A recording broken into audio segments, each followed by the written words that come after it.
Estamos ao vivo.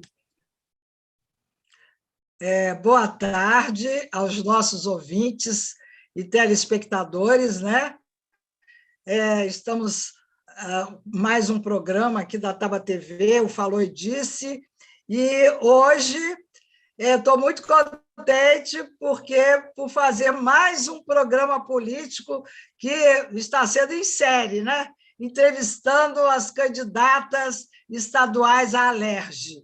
E hoje é a vez da Rafaela Albergaria, que é uma profissional voltada às questões sociais, muito em função da sua escolha profissional, que é o serviço social, e com uma formação com professores de excelente qualidade, eu diria mesmo que do primeiro time, né, na UFRJ. E, por exemplo, desde a professora Miriam Krezinger, a professora Maristela, a professora Sara Graneman e o professor Mauriás. Depois até quero saber se ela foi aluna desses todos. Eu os conheço, esses 4. E aí não resisti, por isso, em chamar uma galera de estudantes de hoje que merece, ao vivo e a cores, acompanhar o processo eleitoral e, na prática, discutir a importância do fazer democrático, porque a gente fala muito em democracia, mas depois não tem esse fazer democrático. E aí eu quero até citar um exemplo, né?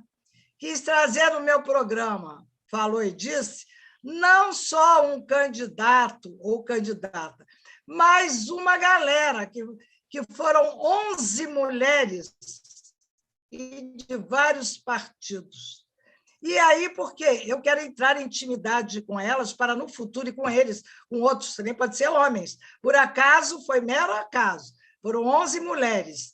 E, no futuro, nós não nos sentimos intimidados a cobrar e exigir realizações, transparências e defesa do nosso Estado.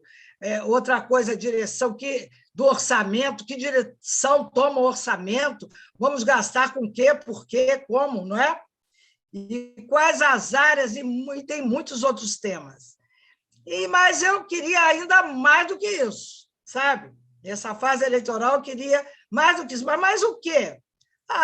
Outras áreas, outros temas, mas isso eu já estava fazendo, né? Mas eu queria experimentar a participação dos jovens no programa, sabe? Eu estou sempre querendo solicitar, chamar, convocar os jovens. Eles são meio redios, têm vergonha, não querem mostrar a carinha tão linda, né? E não querem. Então, é natural, ainda tem uma certa inibição, né? Não tem muita cara, tem a cara bonita, mas não é cara de pau ainda, né? Então, eu não vou citar nomes, mas eu consegui trazer algumas, né? Assim, meio dizendo assim, não, você tem que ir, então, tentando seduzi-los, né? Não sou muito sedutora, mas eu tentei, né?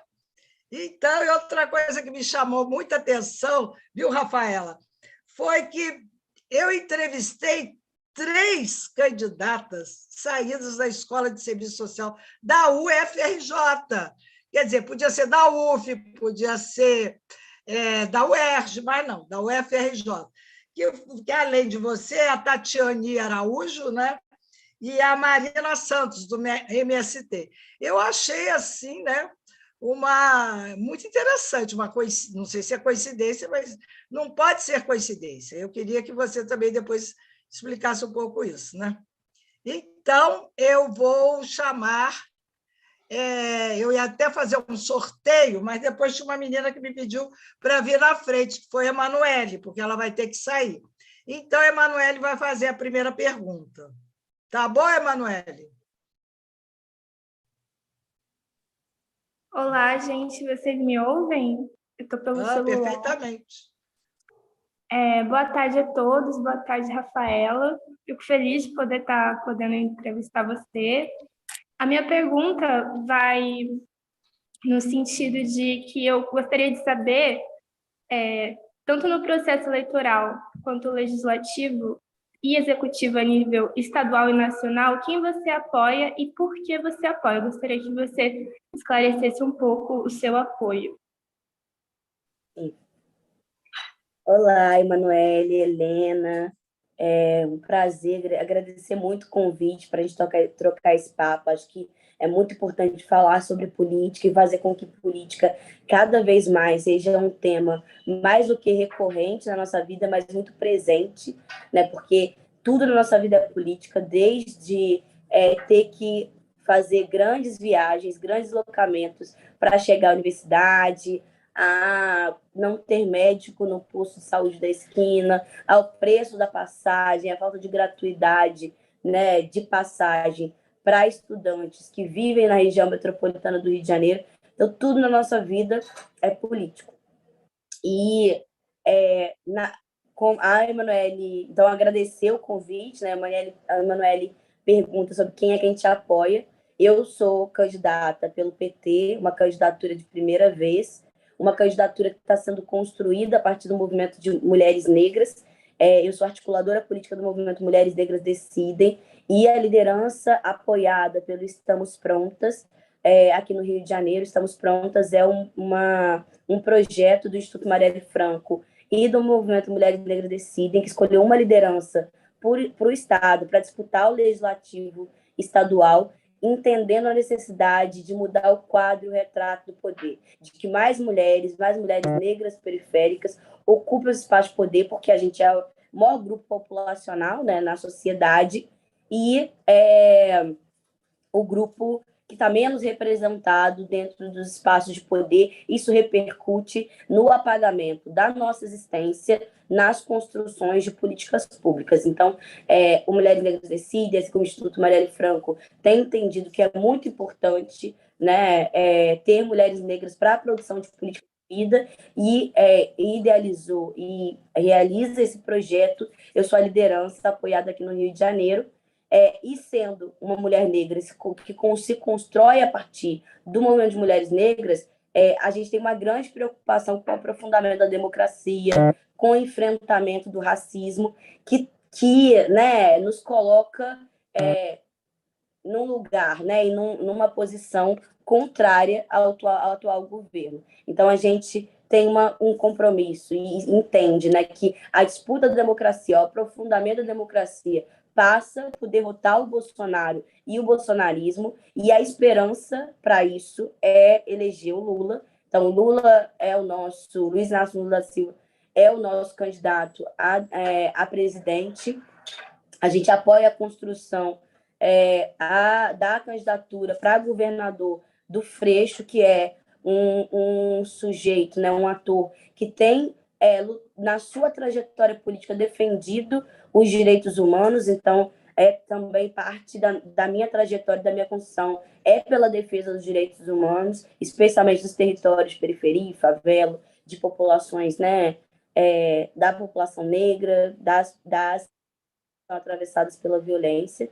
E para o Senado, a gente apoia o André Siciliano. E a gente tem o apoio para várias candidaturas de deputado estadual, priorizando mulheres negras, mulheres e homens brancos que têm compromisso com a defesa dos direitos humanos, com o enfrentamento do racismo, com construção de políticas sensíveis a gênero, que produzam política numa perspectiva de reparação, garantindo dignidade e vida para essas populações.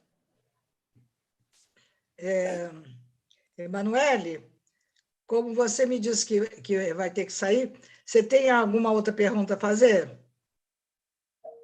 Acho que ela caiu, não está aqui mais, não. Então, ela já deve ter ido. Então, vamos lá.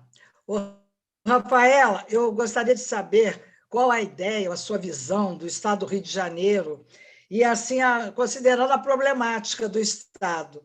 E aí eu brinco, se você considera o Estado mais fluminense ou mais carioca?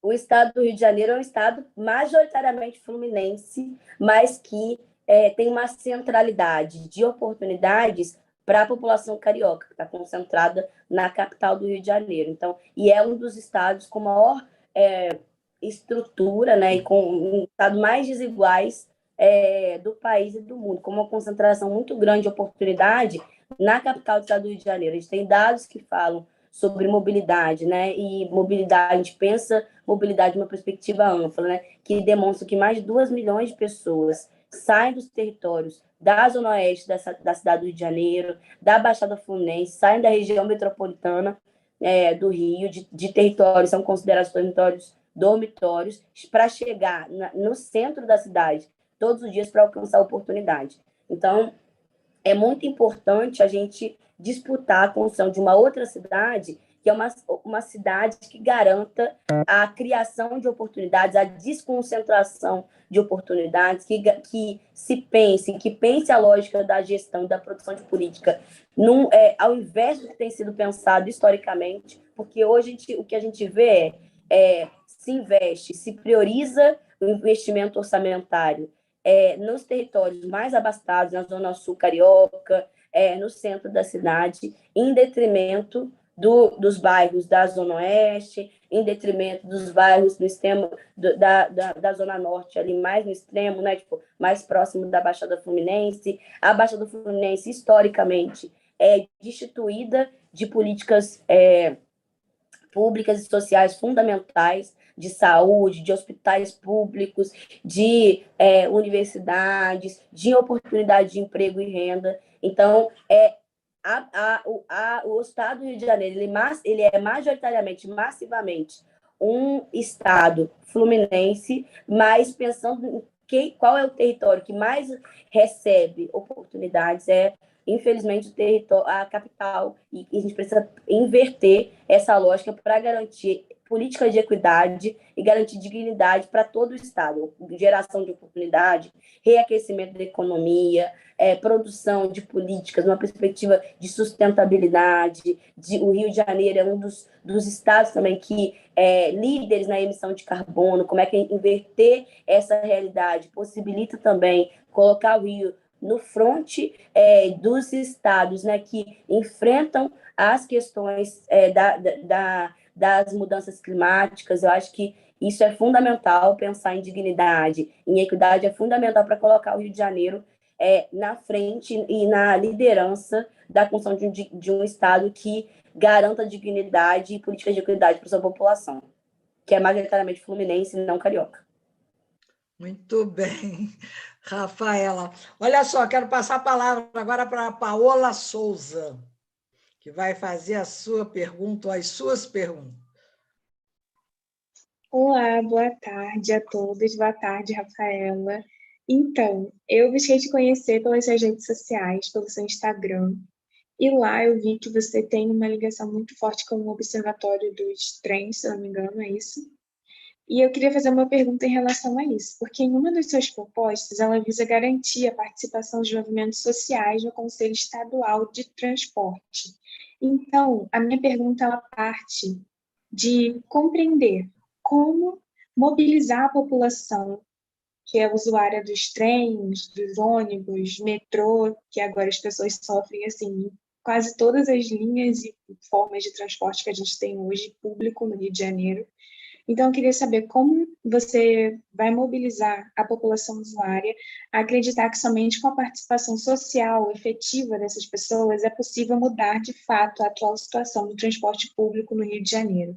E a minha pergunta, ela vem da descrença que a gente tem visto na maioria das pessoas de uma dificuldade, assim, de acreditar que realmente elas, participando disso, elas podem mudar a situação de precariedade, de atraso, da falta de transporte público mesmo, falta de ônibus, de trem, de metrô. Então, daí vem minha pergunta. Obrigada.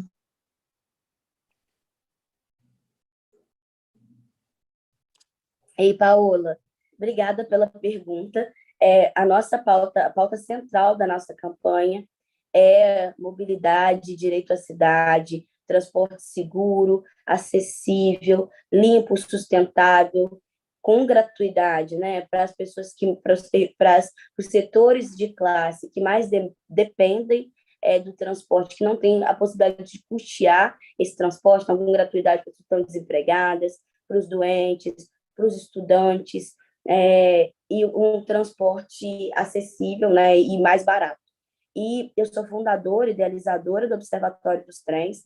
Eu comecei a discutir mobilidade em 2017, porque a minha prima, a Joana, ela foi assassinada no trem, indo para a faculdade, no dia 24 de abril de 2017, quando ela foi entrar no trem, no ramal de Belford Roxo, na estação de Coelho da Rocha, em São João de Meriti. Ela botou o pé na porta, a porta fechou, prendeu o corpo dela, sem visibilidade, maquinista sem visibilidade, fechou, deu partida no trem, né, com a Joana presa à porta, ela foi arrastada por mais de 20 metros, arremessada no vão que tem a plataforma para debaixo do trem. Eles deixaram o corpo da Joana estirado no trem por mais de 8 horas. A irmã dela, Giovana, que tinha 13 anos na época, ficou sabendo da morte da Joana quando abriu o Facebook e viu o corpo da irmã partido na linha do trem. E para não pagar uma multa, eles disseram que era suicídio. Então, a gente começou uma luta naquele contexto, assim, que era uma luta por memória, por justiça, era uma luta para poder lembrar da Joana, a partir de tudo que ela representava, né? A Joana representava muitos sonhos, representava uma vitória que não era uma vitória individual, era uma vitória coletiva, ela era a possibilidade de projeção para várias pessoas que moravam e que conheciam a Joana desde pequena e que nunca tinham visto, né, que viam e conheciam poucas pessoas acessar a universidade daquele território.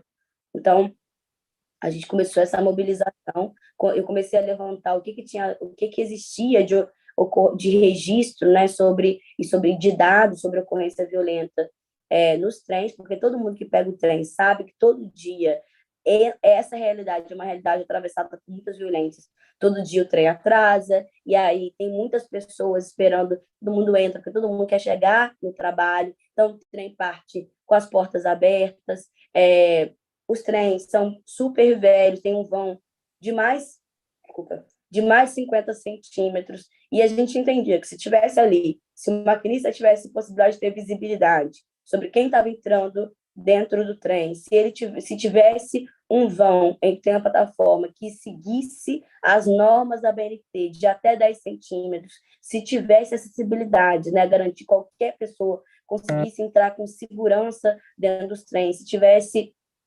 sinal sonoro, a Joana estaria viva. Então, a gente começa a fazer o levantamento, né? Eu começo a buscar esses dados, me confronto com a inexistência de qualquer dado sobre ocorrência violenta nos trens e começo a levantar resolução, regulamentação, de uma narrativa das empresas, né, da empresa concessionária, de que eles não divulgavam os dados, não só da empresa concessionária, da agência reguladora, da Secretaria de Transporte, da Secretaria Estadual de Transporte, que eles não divulgavam os dados, porque a maioria das mortes eram do suicídio.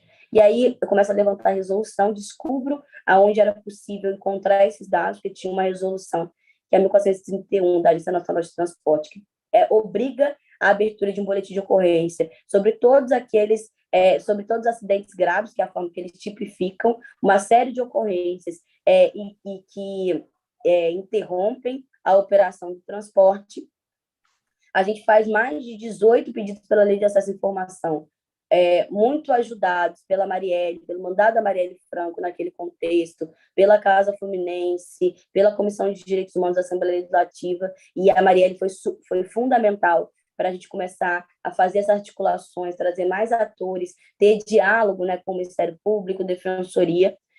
A gente, quando consegue os dados, depois de 18 pedidos pela Lei de Acesso à Informação, descobre que só em 2018 2 pessoas foram mortas por semana atropeladas pelo trem. Diferente da narrativa desses órgãos de fiscalização,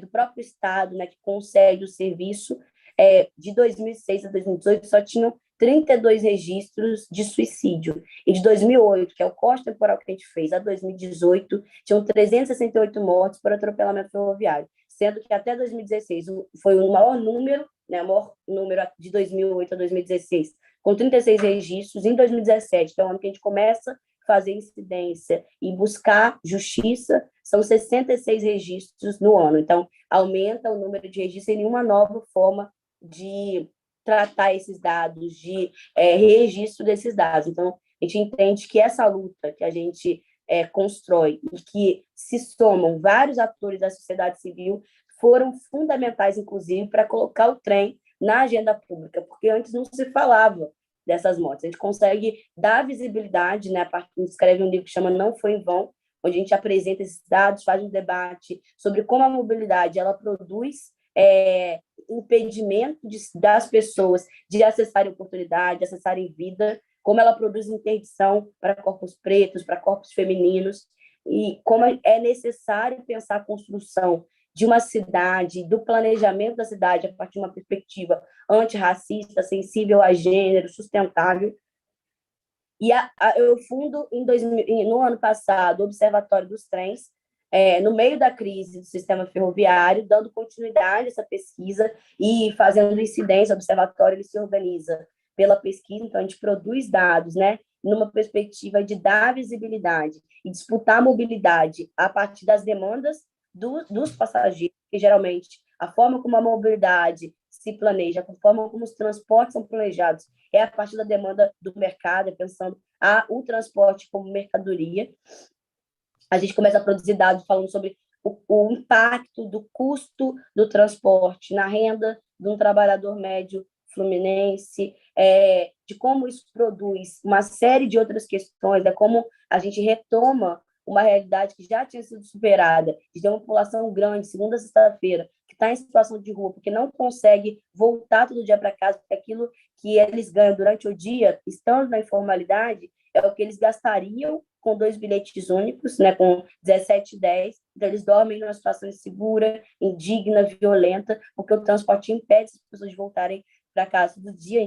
A gente vai produzindo esses dados e a gente consegue, né, no início do ano, no final do ano, na verdade, no dia 29 de dezembro de 2021, a AGETRANS aprova a proposta do governo do estado, da agência e da Supervia de aumentar a passagem em 40%, de aumentar o preço da passagem do trem para R$ 7,00.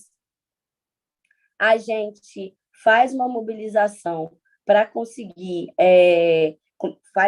faz um jornalzinho que chama o Trem, que é o jornalzinho do Observatório dos Trens, e a gente começa a fazer a mobilização dentro dos trens, dizendo, olha, a passagem vai aumentar para R$ 7,00, falando que esse valor é um valor injusto, que nada justifica o aumento da passagem, que a Supervia descumpre o contrato, dando visibilidade para as mortes que acontecem pela falta de segurança, pela falta de previsibilidade, porque todo dia o trem atrasa, como isso ia impactar, né, com pessoas perdendo o emprego, porque os empregadores já não querem pagar mais de uma passagem. Você imagina pagar uma passagem de R$ 7,00. E aí a gente começa a fazer essa mobilização dentro do trem e a gente consegue derrubar o aumento da passagem, paralisar, fazer com que esse debate ele fosse superado. Não teve aumento da passagem e não tem perspectiva de ter aumento da passagem esse ano, né? Fazem uma projeção de que no próximo ano eles vão aumentar a passagem, a gente vai seguir em luta para que a passagem não aumente. Mas tem uma questão que o que tornou possível barrar o aumento da passagem foi a mobilização da população. E isso é inédito. A última vez que a gente teve a gente garantiu que não tivesse nenhum aumento foi nas jornadas de julho de 2013, quando o país inteiro foi para a rua dizendo que é só pelos 20 centavos. Esse foi o último momento, foi o último ano onde conseguiu se congelar o aumento da passagem.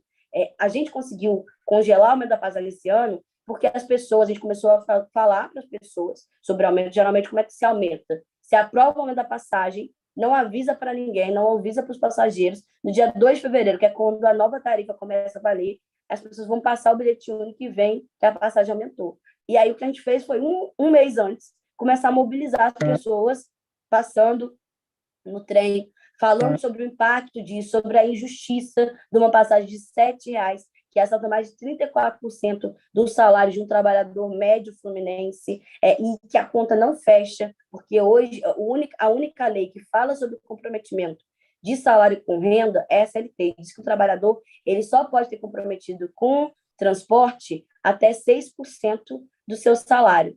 Então, isso daria o valor do bilhete único, se a gente considerar que a renda média de um trabalhador fluminense é um salário mínimo, eles dariam um bilhete único com valor de R$ 1,65. Então, a gente começa a dizer, olha... sim, é isso que eu queria falar, Rafaela.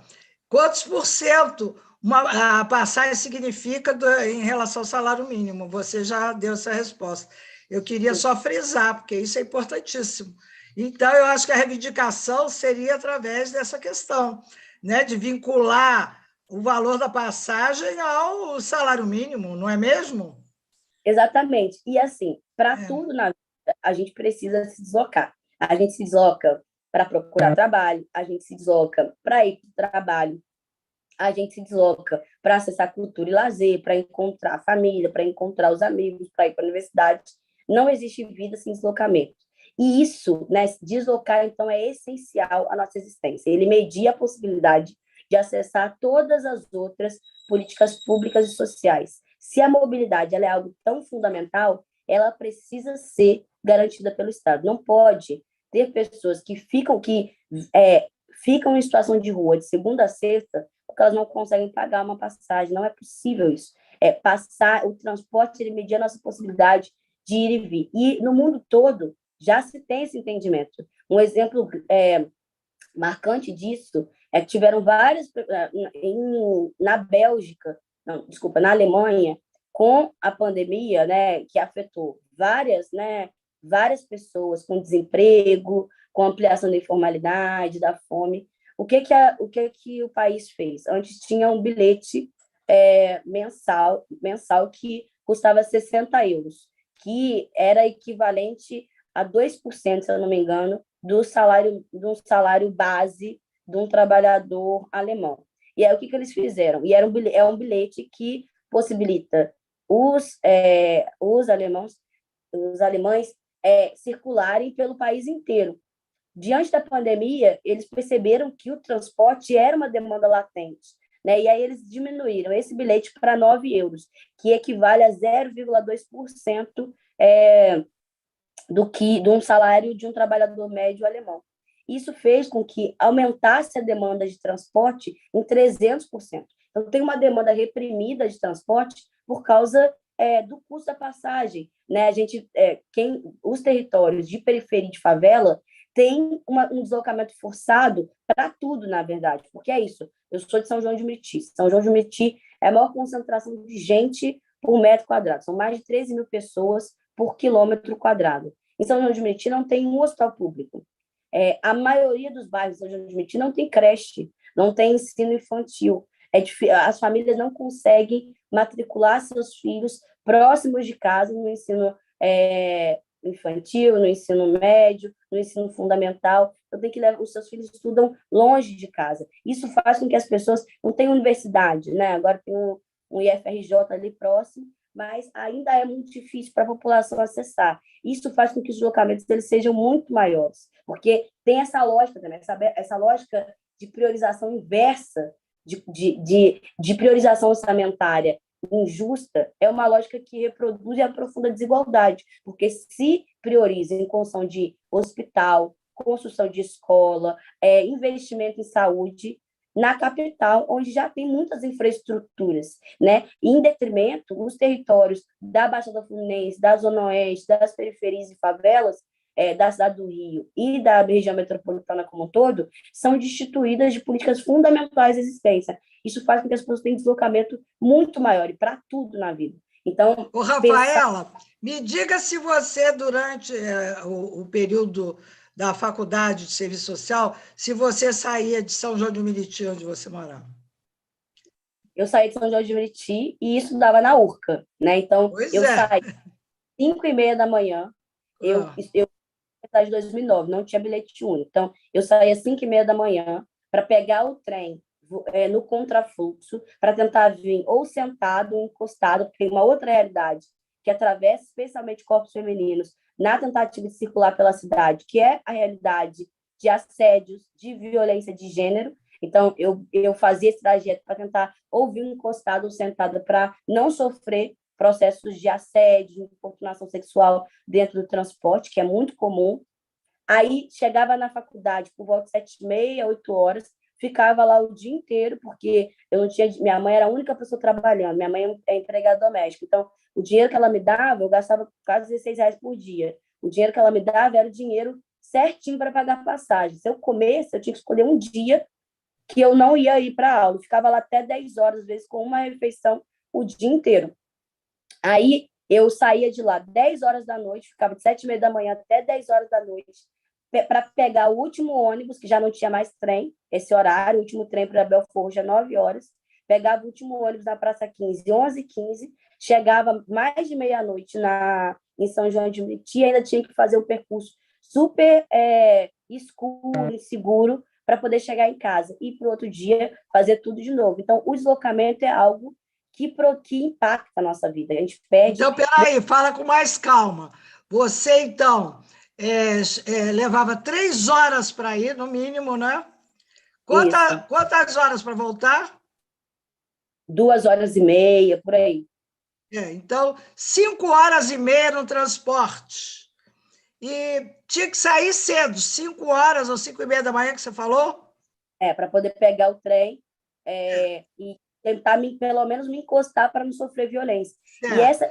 E quanto tempo de sono, quer dizer, para você dormir? Quanto tempo te restava para dormir? Restava, 4, 5 horas para dormir. Meu e Deus, é isso, você é uma heroína. Realmente é heróico, né? Isso Mas é uma isso, jornada heróica. Vamos combinar que é uma jornada heróica, porque a tua força, e isso te afetava a compreensão, o desempenho na faculdade, porque era para afetar, não é?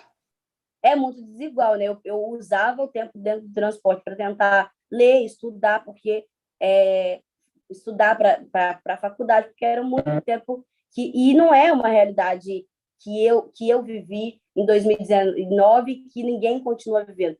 Grande parcela da população que vive na Baixada Fluminense e que acessa a universidade e tem uma concentração das universidades na capital também do Rio, continuam vivendo o inferno que é se transportar pela cidade, os horários restritos, os trens cheios, os ônibus lotados, horas de engarrafamento. A gente continua vivendo isso. Então, discutir, pensar a mobilidade como um centro de política, pensar uma outra perspectiva de mobilidade é fundamental, associada à dignidade, associada à equidade, é fundamental para se garantir direitos e para se enfrentar a realidade de desigualdade, para se pensar e se aprofundar princípios democráticos. É fundamental pensar em como é que as cidades são planejadas. Ô, Paola, você tem mais uma pergunta para fazer para a Rafaela? Olha, essa eu não preparei muito, mas eu pensei nela porque minhas amigas moram na Baixada, tenho amiga que mora em Guaratiba, então é distante, e é a questão do bilhete único só cobrir hoje os ônibus, então elas só podem usar quando elas descem do trem e pegam outro ônibus para ir para a faculdade. Então, alguns ônibus eles não cobrem, e também acho que trem, por exemplo, barca, se elas quiserem utilizar, não pode, então o custo sai delas, a maioria. Eu queria saber se você pensa em alguma proposta em relação a isso, porque é um assunto muito debatido na faculdade, nas eleições de DCE e tudo mais, as pessoas conversam muito sobre isso, porque é uma necessidade, assim, de muitos anos, e já tiram o direito ao bilhete único nosso, né? Muitas vezes eles cortam, quem tem acesso ao bilhete único, eles cortam, por exemplo, na pandemia, ou bloqueiam, e a pessoa tem que ir lá, e é todo um processo. E eu queria saber se você pensa em alguma proposta para poder ampliar, para além do ônibus aqui na cidade, para as pessoas conseguirem, de fato, utilizar outros meios de transporte. Não, acho que toca num ponto que é fundamental, né? Hoje o bilhete único só atende as pessoas que vivem na capital, né? Só pessoas que moram na cidade do Rio de Janeiro. E as pessoas que gastam mais com transporte, porque moram mais longe, elas não são atendidas nem com essa parte dos ônibus na cidade. A gente precisa defender um bilhete único universitário, a gratuidade universitária, para todos os estudantes do Estado do Rio de Janeiro. O Estado precisa assumir essa responsabilidade de garantir, inclusive, políticas, né, para quem mora mais longe consiga acessar e se manter na universidade. Mas tem outro elemento que tem relação com o que você está falando, que é sobre integralidade, né, sobre pensar um sistema de transporte, pensar, na verdade, um sistema de transporte. Hoje, no Rio de Janeiro, não se tem, na verdade, não só no Rio de Janeiro, mas no país inteiro, não se tem a política de transporte como um sistema. Na verdade, o transporte ele é pensado como uma mercadoria. Tanto que não tem integração entre modais, assim, né? Então, tipo, você pega o bilhete único estadual, né? Os 8,55. Você pega o trem, e aí, tipo, quando você passa lá no metrô, você vai pagar, o trem é R$ 5. Você passa no trem, vai pagar R$ 5. E aí você vai, passa no metrô, você vai pagar, vai completar os 8,55, que é muito caro. 8,55 você fazer um deslocamento é muito caro. E aí, se você tiver que pegar um outro ônibus, pegar o metrô em outro ônibus, você já vai ter que pagar outra passagem. Então, ter integração parte por entender que transporte é direito fundamental. Transporte, a gente já conseguiu, a partir da jornada de junho, inserir o transporte como direito social no âmbito da Constituição, a partir de um projeto de lei, da uma emenda constitucional da deputada Erundina. Mas ele não foi regulamentado. Então, nosso compromisso da construção dessa candidatura e o compromisso do mandato é discutir a necessidade de se pensar transporte como um sistema único de transporte, onde a integração dê o tom e a racionalidade como o transporte se organiza na cidade. Isso é fundamental pensar, inclusive, porque já se tem fundos de mobilidade, como é que a gente pensa o custeio desse sistema único. Pensar sistema único é entender que transporte é essencial e que ele não pode ser calculado numa perspectiva de lucro. Porque é isso. O que acontece? Hoje o transporte, a forma como as empresas concessionárias fazem, ela calcula, ela ganha por lotação. Então, quanto mais pessoas ela coloca dentro da mesma composição, do mesmo ônibus, do mesmo trem, da barca, mais ela arrecada. E aí a gente ouve a Supervia todo dia dizendo que teve furto de cabo. Furto de cabo, toda hora furto de cabo. Isso ela fala isso todos os dias porque ela quer desmobilizar uma condução para lotar, para colocar o que era equivalente a 2, 3 viagens dentro de um trem, porque aí ela acumula mais, ela arrecada mais, ela lucra mais, ela economiza na operação e consegue botar mais gente dentro do mesmo trem e lucrar mais. Não pode o transporte estar numa perspectiva de mercadoria, porque é isso que define as 2 mortes por semana que aconteceram em 2018. A cada pessoa ser calculado como uma mercadoria que remete ainda à lógica do navio negreiro, que é amontoar gente dentro do mesmo trem. Ô, Rafaela, eu preciso agora dar voz também para um homem aqui no programa, que é o Pablo Freitas. Ele também tem perguntas a fazer, senão acaba nosso tempo. E o Pablo não vem à cena, ele precisa vir também. Ele é um jovem que está se preparando para fazer o vestibular para a Universidade Rural, né? Muito ligado às causas ecológicas. E aí, ô Pablo, por favor, faça a sua pergunta à Rafaela Albergaria. Primeiramente, boa tarde, né? Quase noite. Obrigado pela oportunidade. E meio que a minha pergunta já foi até que respondida pela Rafaela, porque ela falou alguns dos motivos que ela começou a luta dela aí, né? Por causa da amiga dela que sofreu o falecimento no trem e tal.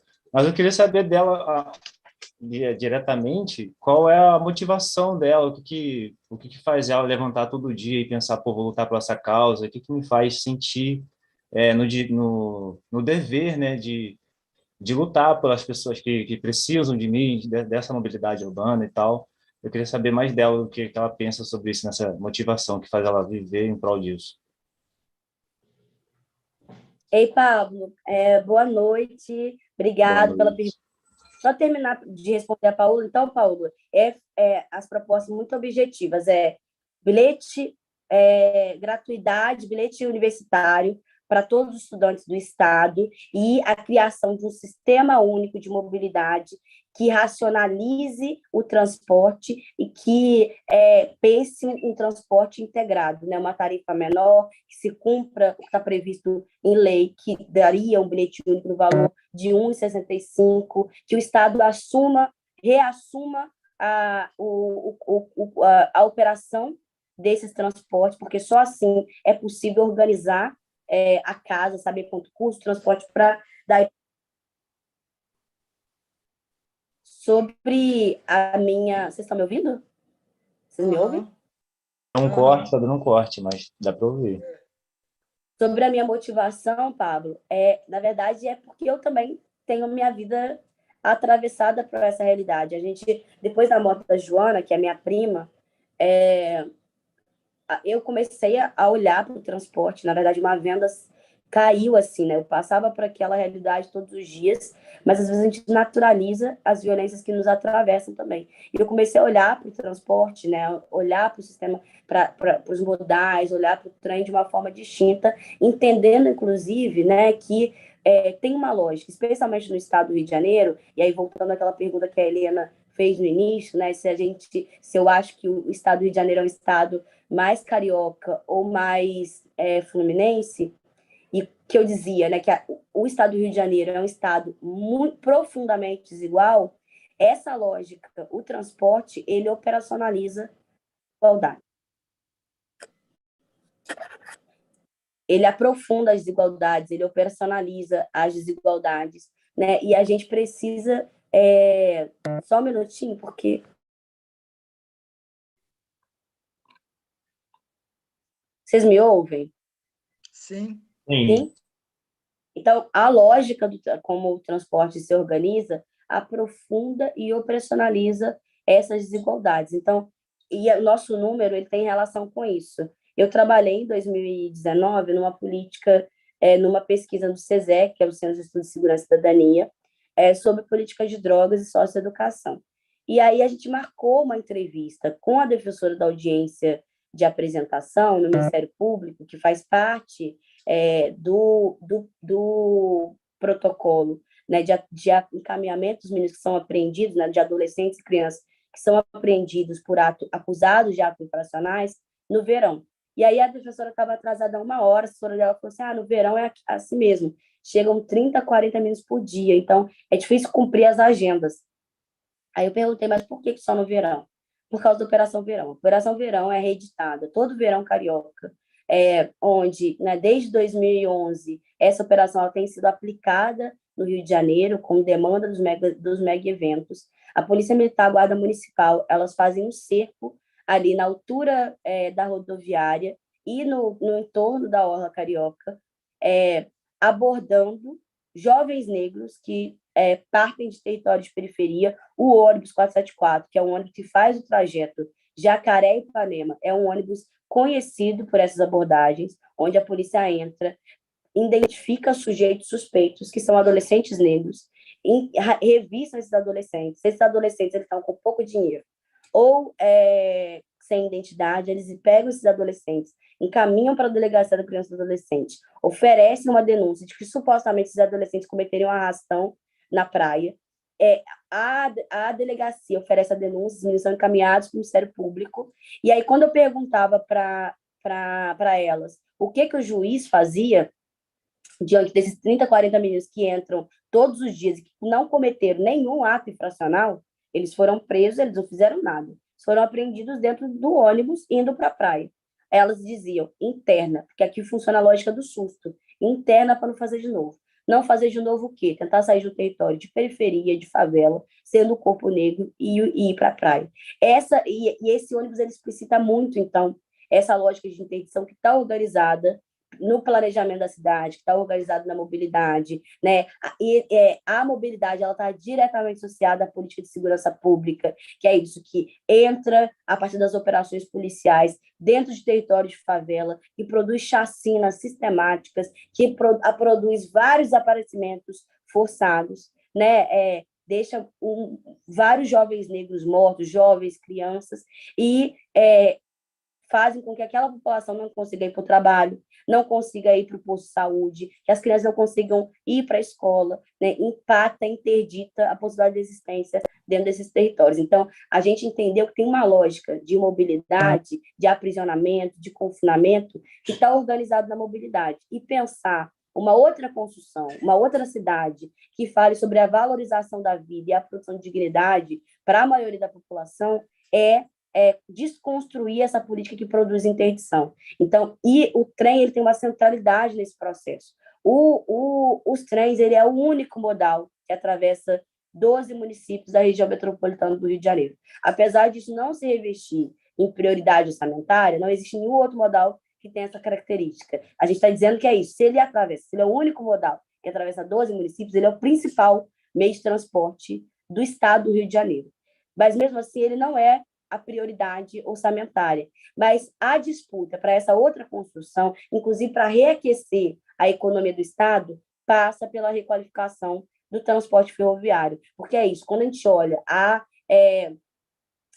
estrutura do trem, né, a arquitetura ferroviária, todos os municípios e bairros que são cortados pelo trem, as suas centralidades é no entorno das estações. Nova Iguaçu, Mesquita, São João de Meriti, Campo Grande, Santa Cruz, todas as suas centralidades é no entorno do trem. Então, pensar em políticas de requalificação, construir polos comerciais no entorno de todas as estações, a exemplo do que a Feirinha da Pavuna, é criar oportunidade de emprego dentro do próprio território, é desconcentrar a oportunidade, é levar a infraestrutura para esses territórios e é disputar o futuro, porque hoje uma das questões mais latentes que são colocadas globalmente é a crise climática. O Rio de Janeiro é um dos estados com maior, que lidera a emissão de carbono no mundo. E conseguir investir em transporte sobre trilho, que é um transporte mais eficiente, não tem engarrafamento no trem, é um transporte limpo e sustentável, porque não emite, consegue zerar a emissão de carbono, é resposta para a mitigação climática, né? Resposta para colocar o Rio de Janeiro à frente de um processo de redisputa, de conseguir disputar fundos internacionais, que são fundos internacionais milionários, que estão sendo mobilizados para a mitigação climática. E isso possibilita pensar no trem como esse lugar que vai colocar o Rio de Janeiro nos trilhos, que vai disputar o Rio de Janeiro para se reaquecer a economia, para se produzir novas oportunidades, outras centralidades, é a possibilidade também de disputar o fundo que está sendo mobilizado para compensação e danos, para reparação das injustiças que têm sido produzidas, que já foram produzidas pelo clima. Porque é isso, quem mais sofre no Rio de Janeiro com os processos das injustiças, né, que são produzidas pelo clima, pelas mudanças climáticas, são os territórios de periferia e favela. Então, quando a gente olha para o trem e fala, olha, esses territórios eles vão ser os territórios que primeiro vão receber as infraestruturas e que vão receber também o recurso de compensação de danos, de reparação, é dizer que é produzir infraestrutura de uma forma geral, não só de transporte, é levar educação, escola, universidade, hospital, lugares de lazer e de cultura, é pensar em criação de oportunidade para esse território. Então, é possível a gente disputar o enriquecimento da economia no Rio de Janeiro a partir da requalificação do sistema ferroviário. E o que me mobiliza é isso. Eu também sou impactada por essa realidade. Então, é como a gente disputa o lugar da política para construir políticas de vida, porque a inexistência de corpos como nossos dentro dos espaços de decisão e poder produz apagamento, produz morte pela omissão, né? Para terminar já, Helena, lá em São João de Meriti, eu morava na Presidente Kennedy, na rua Presidente Kennedy, e aí teve uma época, teve chuva forte, assim, e abriu uma cratera no meio da rua, e eu sempre ouvia meus vizinhos dizendo que um buraco em São João de Meriti demorava mais de um ano para ser tapado. Um buraco em Copacabana não demorava um dia para ser tapado. Isso é material. Quem decide que buraco tapar vai passar pelo buraco de Copacabana. Apesar de a gente fazer várias estratégias para dar visibilidade, para dizer, olha, tem um buraco aqui, ele não se preocupa em tapar aquele buraco porque não atravessa o caminho dele. Então, ter mais pessoas da periferia que estejam comprometidas com projetos coletivos é produzir, disputar a política de existência. E não tem um setor que mais constrói, que é construído por projetos coletivos, do que as mulheres negras, que historicamente são forjadas por projetos coletivos de cuidado. Mas, por exemplo, você falou em Copacabana, citou bem, mas Copacabana é também afetado por essa mobilidade, porque já que as pessoas não podem chegar às suas casas porque o transporte é caro, ineficiente, etc., eles ficam lá, nas marquises, debaixo das marquises. Então, Copacabana está virando também um pátio dos milagres. E aí, um bairro que é turístico e que deveria ter uma apresentação e não ser um depósito de seres humanos, começa a se desgastar também. Então, isso, afinal de contas, vai fechando o cerco, né? Porque um problema reflui para outro. E, a propósito disso, por mais que eu seja simpática, acho que você tem toda razão em ter uma bandeira, de ter uma pauta que você coloca dessa forma enfática e que é visceral, porque você viveu na tua pele, na tua carne, o cotidiano disso. Eu acho que a gente tem que lutar com o coração, não é só com o cérebro, mas o cérebro também não pode nos abandonar. Então, eu queria só levantar um aspecto que eu acho que a maioria dos candidatos, principalmente a nível estadual, não sei se é um ocultamento, eu não entendo o motivo, mas acontece que isso é a realidade que a gente está vivendo, que é o endividamento do Estado do Rio de Janeiro. Porque o Estado que é endividado e que é considerado um dos mais endividados da União e que tem que viver repactuando dívida com a federação, e por mais que pague, está sempre devendo e cada vez mais, não vai sobrar dinheiro para as políticas públicas. Então, começa a ser um círculo vicioso.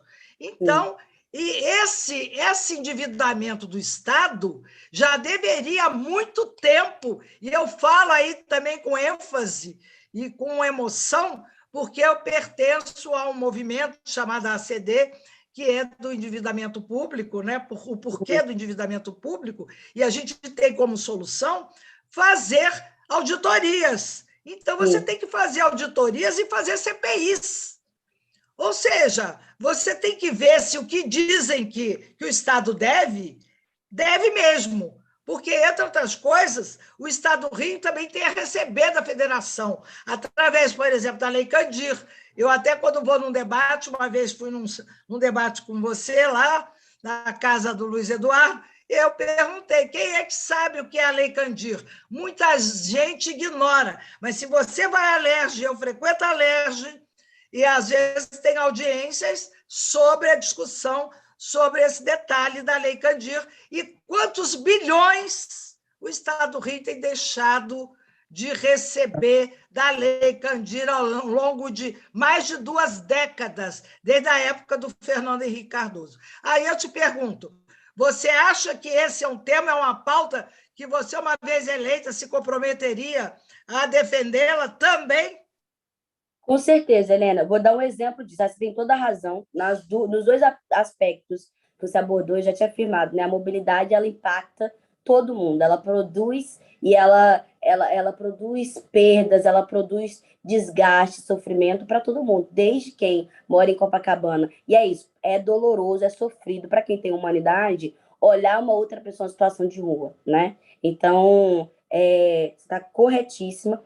Eu vou dar um exemplo muito concreto que você fala sobre o endividamento do Estado, né? A gente começou a produzir informações sobre quanto deveria custar a passagem e elucidar, inclusive, que a Supervia ela descumpria o contrato no que estava previsto de investimento, de regularidade de operação, que ela descumpria o contrato, que ela não tinha transparência na sua gestão. E aí, nessa CPI dos trens, que iniciou em março, no final de março desse ano, a gente conseguiu, a partir da denúncia dessa realidade, que a Supervia ela fosse multada em milhões, e muitas multas. E aí, o que aconteceu no mês passado? A Secretaria de Transporte, né, a agência reguladora, fez um cálculo dizendo que o Estado ele tinha que restituir em 236 milhões a Supervia pela perda operacional do ano passado, em 136 milhões desse ano. A gente perguntou, não, mas qual que foi o cálculo que foi feito? Porque, na verdade, a Supervia ela foi multada em muito mais do que esse montante, não pagou nenhuma das multas, né? E como é que vocês chegaram para dizer que a Supervia ela teve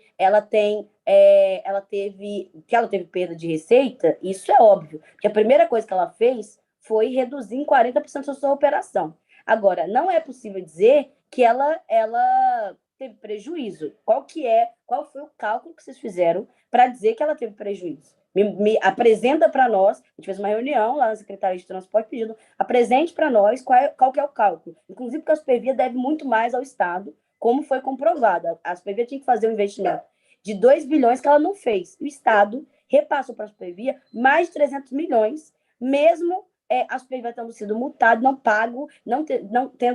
tendo pago nenhuma das multas. Então, isso tem relação com o compromisso dos governos, com o rabo preso dos governos, com as empresas privadas, né? A gente viu a venda da SEDAI, a outorga da SEDAI, o Estado recebeu mais 17 bilhões com a outorga da SEDAI e o governador tem distribuído esse dinheiro para garantir a sua reeleição. Olha só, isso é uma denúncia importante a ser feita. Repita isso aí, Rafaela. Isso é muito importante. É isso. A SEDAI foi vendida nas vésperas da eleição. O governador, o Estado, ele recebeu mais de 17 bilhões pela outorga da SEDAI e o governador tem distribuído esse dinheiro para comprar as prefeituras para sua reeleição. Está jogando nosso dinheiro fora. Então, isso tem relação com... e acho que a gente tem que pensar muito quem é que a gente está colocando ali. Com pessoas que são corruptas e que têm relação e defende lá seus interesses privados. Tem conchavo com as empresas de transporte, tem conchavo com as empresas, né? E acho que essa realidade da Supervia escancara esse conchavo, né? Tipo, a Supervia recebeu mais de 300 milhões do Estado agora, há um mês atrás, quando ela não pagou nenhuma multa, quando ela não fez o investimento que ela deveria ter feito em 10 anos, ela não fez nenhum investimento, quando ela está devendo né, tipo, muito mais do que ela recebeu, o Estado repassou 300 milhões para a Supervia, sem nenhuma transparência e sem dizer que cálculo foi esse feito para esse repasse. Então, inclusive, o secretário... Essa pauta não é explorada pela imprensa, né? Seja dito de passagem. Mas olha só, Rafaela, nós já estamos a 1 hora de programa. Nosso tempo está terminando. Eu precisava passar a palavra também para todo mundo que participou, a Paola, o Pablo, e finalizar com você também, já fechando aqui as questões, porque parece que é muito tempo, não? 1 hora de programa, e você se empolga a falar muito, eu também falo muito. Vamos lá. Então, quero dar a palavra para a Paola, depois você volta para finalizar. Paola, você pode ir para os finalmente? Sim, queria muito agradecer pelo convite, foi muito importante conhecer a Rafaela. Gostei muito das propostas dela, eu vou apresentar você para as minhas amigas também, que sofrem transporte público. Acho que a gente precisa de alguém que realmente represente a gente, saiba tanto de transporte público. Eu nunca tinha escutado sobre as ideias de um sistema único de mobilidade. Assim, eu anotei bastante coisa para eu poder ver depois também, é muito importante. E eu fico muito feliz de ver uma pessoa que cursou serviço social, que está trilhando um caminho assim, que parece muito promissor para a gente, para nós mulheres negras, na política, e ainda mais nessa pauta que é muito importante para a gente. Queria muito agradecer o convite, Helena, e obrigada. Boa tarde, gente. Obrigada. Então, o Pablo, é Paola e Pablo. Vamos lá, Pablo. Cadê o Pablo? Sumiu? Oi. Calma. Gente, eu só tenho a agradecer, né? Porque eu cresci muito nessa entrevista e pude conhecer também a Rafaela, né? Foi um prazer muito grande conhecer a Paola e saber do propósito dela, do que ela vem lutado na vida dela, né? Antes eu tinha pesquisado um pouco sobre, mas assim, dialogando frente a frente é diferente, né? E eu gostei muito da proposta, de como ela fala e tudo que ela tem planejado para ajudar o nosso povo. Então, fico feliz de ter alguém, né, com tanta garra, tanto poder assim, de sentimento, né, para viver uma causa justa por todos. E agradeço também a oportunidade de estar aqui com a Helena, com a Paola, com a Cris também, que está gerenciando aí. E é isso. Tenha uma boa noite para todos aí. Só gratidão. Então, tá. Então, vamos lá. Com a palavra, a Rafaela, de novo, aí para dar um fechamento. Eu sei, mas você pode voltar outra vez para falar mais coisa, hein? Assunto é que não falta, né, Rafaela? Com certeza. Albergaria. Você nos albergaria a todos? É uma família só, é uma família bem grande. Queria agradecer muito, Helena, a oportunidade, estou à disposição. Quem tiver dúvida, quiser falar comigo, deixa meu Instagram, é Rafa Albergaria. Pode me chamar lá. Eu tenho 2 livros publicados sobre mobilidade. Um que chama Não Foi em Vão, que é onde a gente apresenta esses dados de homicídio culposo por atropelamento ferroviário, conta a história da Joana, fala sobre a produção de uma perspectiva de mobilidade antirracista, e um outro livro que chama Mobilidade Antirracista, que foi organizado com 2 companheiros, Paik Santarém e Daniel Santini, é uma coletânea que tem nomes como Silvio de Almeida, Neon Cunha, Vilma Reis, e que fala sobre a mobilidade antirracista como metodologia. Meu número é 13474, se puderem ajudar, né, quiser ajudar a conhecer mais nossas propostas, agradeço muito a oportunidade de trocar aqui, e vamos juntos, a gente precisa mudar o quadro, o retrato da política institucional, aprender como é que a gente coloca mais gente como a gente, e dar a gente desse espaço para garantir política de vida, porque o nosso caminho, a gente que faz, a gente historicamente tem produzido lugares e estratégias de existência. Nós vamos passar nessa eleição da resistência ao poder. Muito obrigada pela oportunidade, um beijo para todo mundo. Rafaela, olha, eu também quero agradecer muito a tua participação aqui, a participação da Paola, a mais corajosa das alunas aí de serviço social da UFRJ. Viu, Paola? Você disse que vinha e veio mesmo.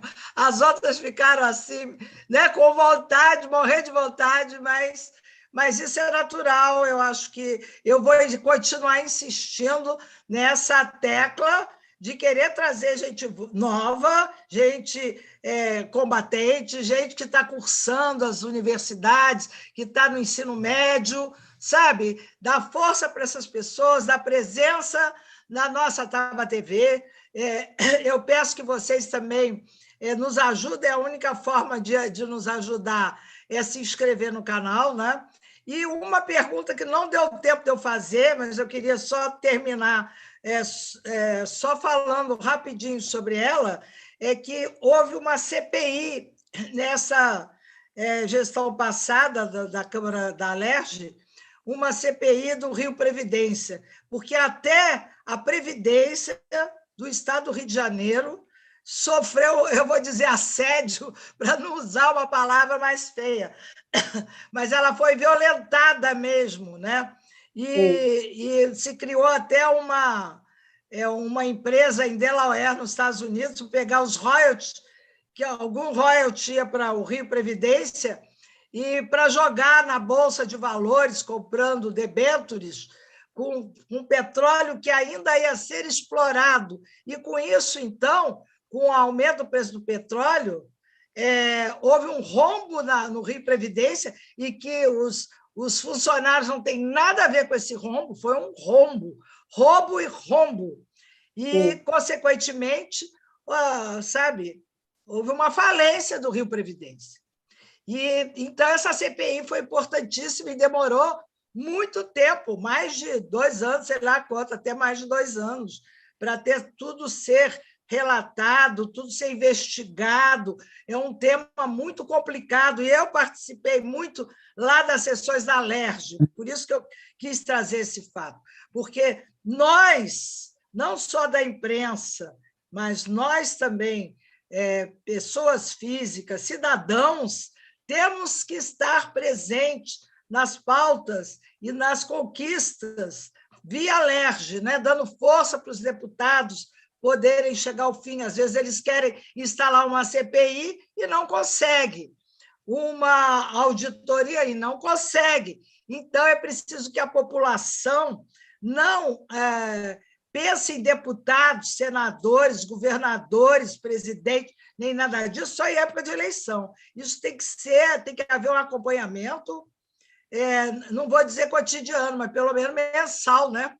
E a gente tem que cobrar, tem que olhar cara a cara para o deputado e tem que cobrar. Saber quem votou. Tem gente que, quando chega no final de um período, diz quem mesmo que eu votei, não lembra quem votou para deputado estadual, para deputado federal. fica assim, ai, quem mesmo que eu votei, sabe? Olha só, não sabe nem quem votou. Então, é preciso que a nova geração debate esse tema nas escolas, nas faculdades. É assim que eu quero encerrar o meu programa, fazendo um apelo e indo às escolas, querendo que as escolas se abrem para isso, para esse debate, que é um debate não só na época de eleição, mas o ano inteiro, tá bom? Então, muito obrigado, eu agradeço muito a presença da Paola, do Pablo, e principalmente da nossa albergaria, né? A Rafaela. Valeu, hein? Muito obrigada. Beijo, obrigada, gente. Tchau, obrigada, gente. Boa noite. Tchau, tchau. Obrigadão.